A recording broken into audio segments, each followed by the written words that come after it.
Another good week in the books of running this week for all the guys and girls taking part in the event next week. So we've just done another long run this morning. I think it was about 14k in total. That puts me up to like nearly 40k for the week. So that's a big week for me. Weather was fantastic as well. Like, it was just right. We started at 7 a.m. No rain, pretty sunny. Couldn't have asked for a better start to a Saturday, really. So I thought we'll do the run, come to my dad's, film the podcast, and then I get here, I'm about to start setting up, and I was like, I haven't bought my camera, the one thing that I need. So I am filming this episode off my phone. I normally just use the phone as like a second angle. I very rarely film the whole main angle on it, so I'm not too sure how it's going to look. So fingers crossed it looks all right your end for you guys watching this. And yeah, we're just going to dive straight into today's episode. So again, on the topic of running, I thought it'd be good to put together a video going over some key considerations for some of the best things that you can do to improve your overall running and help you run further and faster. But before we jump into today's episode, again, if you are watching this and you aren't subscribed to the channel, please could you do me a favor and click the subscribe button down below. It really helps us to grow as a channel, as a brand, and my next target is 100 subs, so it would mean the world to me if you could hit that subscribe button and help us to get closer to that target. Thank you in advance. So yeah, I think when it comes to running, obviously running has become a hell of a lot more popular over the last, I want to say probably maybe 1 to 2 years. There's a lot of people seem to be taking part in running events, like every man and his dog seems to be running marathons at the minute. Which is a great thing, and like I say, I've only been running for, what month are we in now? June, so probably about just over a year. I started back end of May last year, so yeah, I've only been running about a year, which in the grand scheme of things is quite a short time. Like when you compare it to that, I've been doing weight training for like 5 years. But I do think I have got quite good at running over a short space of time. And I think the first thing that I do want to say with running is that, like, everybody has to go through that really shit stage at the start. The first few weeks of running, I'm not going to say awful, but they're not great because you can't run very far.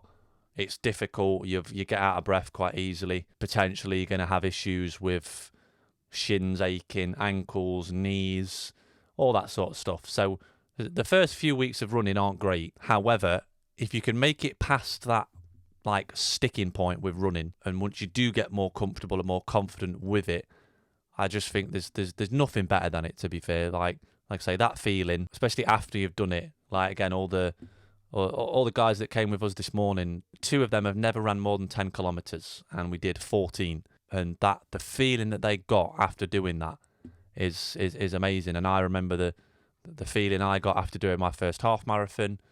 Like, it's just such a good feeling. Like, once you get past that stage, because I remember when I first went out to run, and again, I just used to go out the door and just try and I just used to think, well, I'm just going to do however much I think I can do before I feel like I need to stop. It's not really the right way to go about it. And I'm sure there's probably a lot of people that watch this that are either just getting into running or you want to get into running and you don't know where to start. And I don't want you to make the same mistakes that I did and just think, oh, well, I'm just going to go out and run and see how far I can get, because you will get better, guaranteed. There's probably better ways and more efficient ways that you can get better quicker, if that makes sense. So that's kind of what we're going to delve into to today. So I think for me, the biggest thing, it almost doesn't make sense at first, and that is, don't neglect your zone 2 slow-paced runs and running within a certain heart rate zone, as opposed to running for time or running for distance. And again, it can sound a bit backwards, because you're thinking, well, hang on a minute, you're telling me if I run slower but for longer that I'm then going to run faster?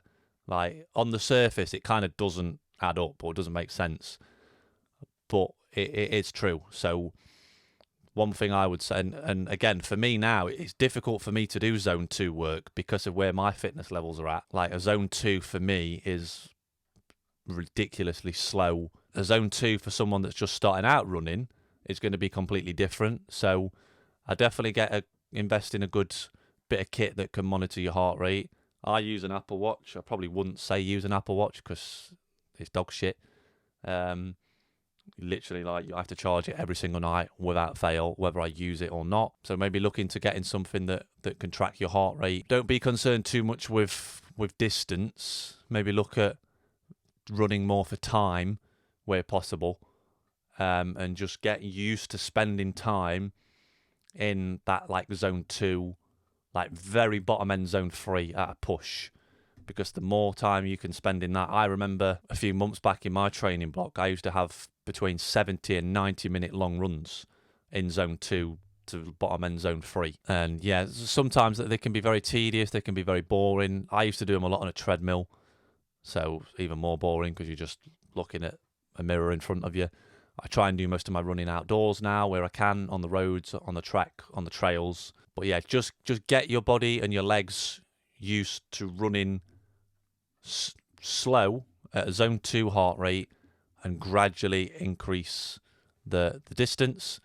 So I'd say you want at least one, especially when you're very first starting out, you want one session dedicated to a longer zone 2.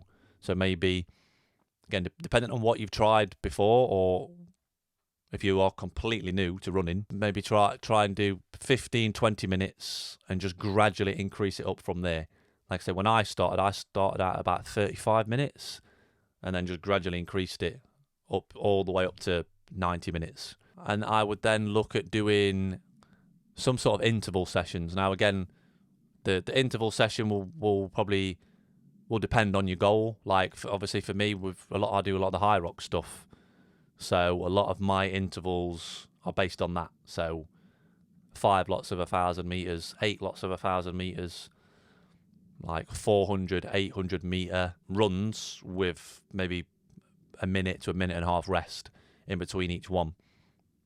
So again, that's more designed for your shorter, sharp, because you're having little bits of rest in between each run. Those are the ones that you want to be going at a quicker pace. So again, you want to dedicate one session to some sort of interval session as well, because the intervals get you used to running quicker than your normal running pace. But then over time, your normal running pace then increases. So then naturally, as a result of that, your interval pace will increase because you're running faster than the previous pace, if that makes sense. And then again, you've got the option of then looking at actually running for time. So again, a common one that I do that's more high rocks themed is I might do like 4 to 8 minutes quicker than my high rocks pace, and then I'll do 2 to 3 minutes at a normal pace or a little bit slower. Repeat that a couple of times. Again, you can scale that depending on where you are in your running journey, but I would definitely look at trying to do some runs where you spend time, so you spend a couple of minutes trying to run quicker to then have a couple of minutes to then run slower. And again, for the same reasons that I mentioned earlier, of the effect that is going to have on making you run further and faster in the long run. So as long as you're covering all 3 of them bases, again, for some people, running 3 times a week might be too much. You might end up with shin splints, ankle issues, that sort of stuff. So you might need to scale that back down to 2. Or again, you might, to begin with, you're not going to be doing crazy distances really when you very first start out. It will be more shorter distances. But yeah, as long as you're covering those 3 bases, so a longer zone 2, focusing more on keeping the heart rate low, some sort of intervals, which is then designed to get you running at a quicker pace, and then also getting your heart rate up to the sort of zone 4, maybe even a zone 5, like top end threshold, and then spending a good amount of time running quicker than what your current pace is. Your current pace is always going to change because naturally you get quicker, so that then becomes your current pace. But as long as when you're doing them time sessions, you're always running quicker than what a normal pace is for you, you will always continue to get better. So again, that's where having a device that tracks that, or whether it's an Apple Watch, Garmin, Polar, whatever, look at getting on an app like Strava, where it breaks down everything on there for you in terms of time, distance, like cadence. It goes into all sorts of detail. What your average kilometre pace was or average miles pace was.